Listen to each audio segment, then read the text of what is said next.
Oh, back for more, are you? An encore, as you mortals call it. Oh, hold on a second, I see my tales have attracted a different audience. Well, allow me to introduce myself.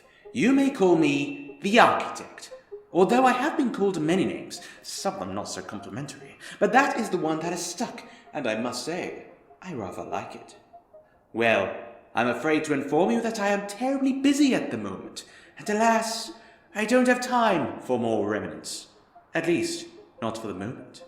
I have been given a job to do. Yes, I know, me with a job.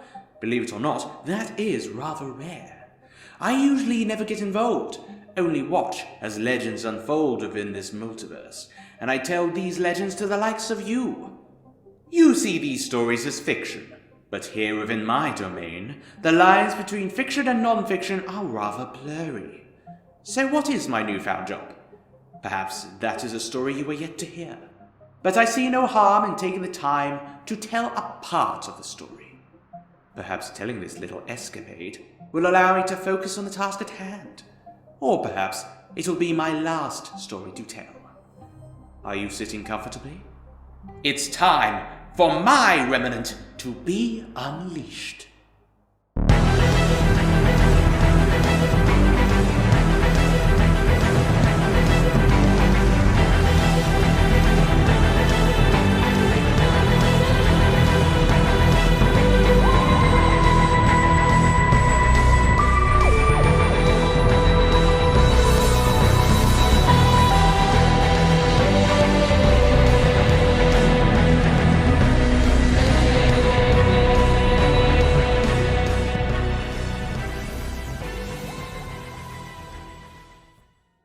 So, where do I begin? I can't even fathom whether this story has a beginning, middle, or an end. Because in truth, it is still ongoing, and there are so many layers to it. I don't blame you if you get confused, but do bear with me.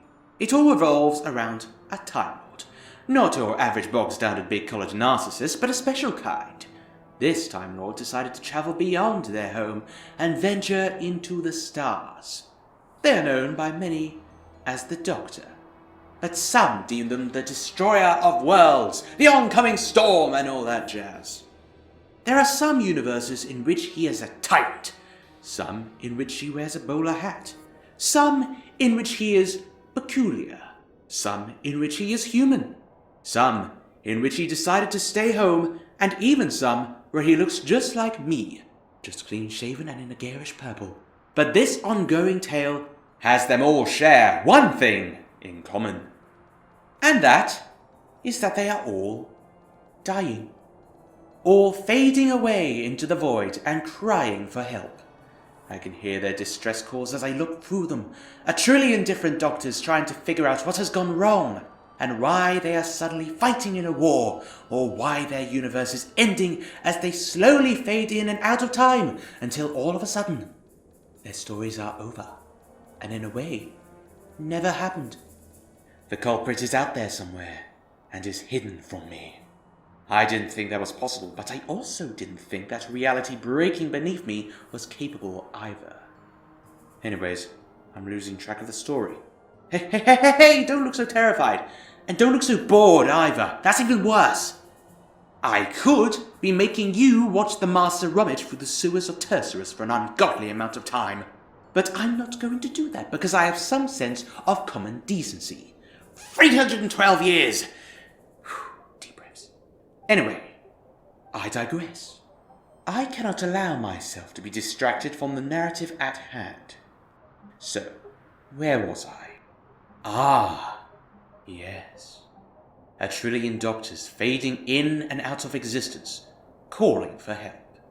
And I was just about to delve into the catalyst. While I can't see who caused this, I do understand what caused this to happen. Allow me to elaborate. Time often finds itself intertwining, and the side effects vary. There are some events in time that are kept apart for good reason. 2 destructive, unimaginable events have collided. 2 temporal conflicts that were separated by the natural order in the timeline. These events have branched into numerous alternate timelines, dead timelines, and various other forms of timelines. One as a whole was presumed dead, but someone has manipulated the two strands that should never meet. Mix that in with what has changed within the Time War on its own, and we have a recipe for catastrophe. If I am correct, then an old historian friend of mine has educated you on how time truly works, and the necessary fundamentals when it comes to understanding any story ever told. Because as you know, they all happened, and didn't happen, and will happen. Time is complicated, but to a being such as I and he, it is rather simple. The equivalent of entry-level maths in your time. It is fine if you decided to ignore that story. I know what you humans are like and how you like to pick and choose different stories. But remember, time is slowly dying as we speak. And for once, just this once, I can't see how it is going to end. I can't see how this cataclysmic event has begun, and in a way, reality is crumbling, bending, and shattering around one Time Lord. A Time Lord vital to the natural order that sustains this multiverse. This multiverse that I have traversed through for millennia, and have looked down upon with great interest. I have watched humanity rise from the depths of the mud to become the troubled species that you are now, and you must be allowed to take your own path. It shouldn't be taken for you. A message arrived at my doorstep. Well, technically it isn't a doorstep, but I'm simplifying it for you so that you can understand the gravity of the situation. This message in particular was a psychic message.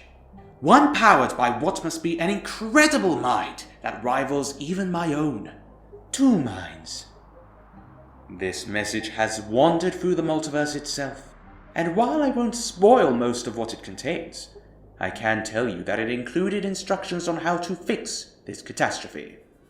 It is now my job to guide the last survivor towards his destiny by funneling through the trillions of distress calls from dying doctors and sending the right ones to the right doctor.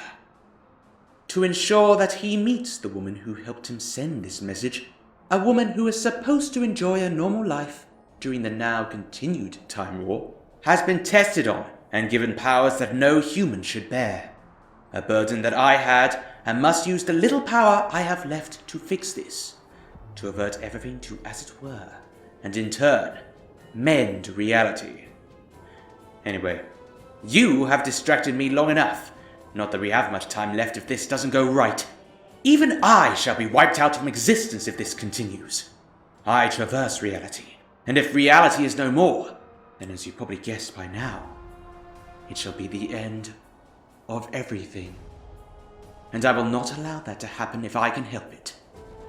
And so, dear listener, I shall bid you farewell for now. I hope we have the chance to meet again. And until that fateful day, I plead that you do only one thing. Take great care.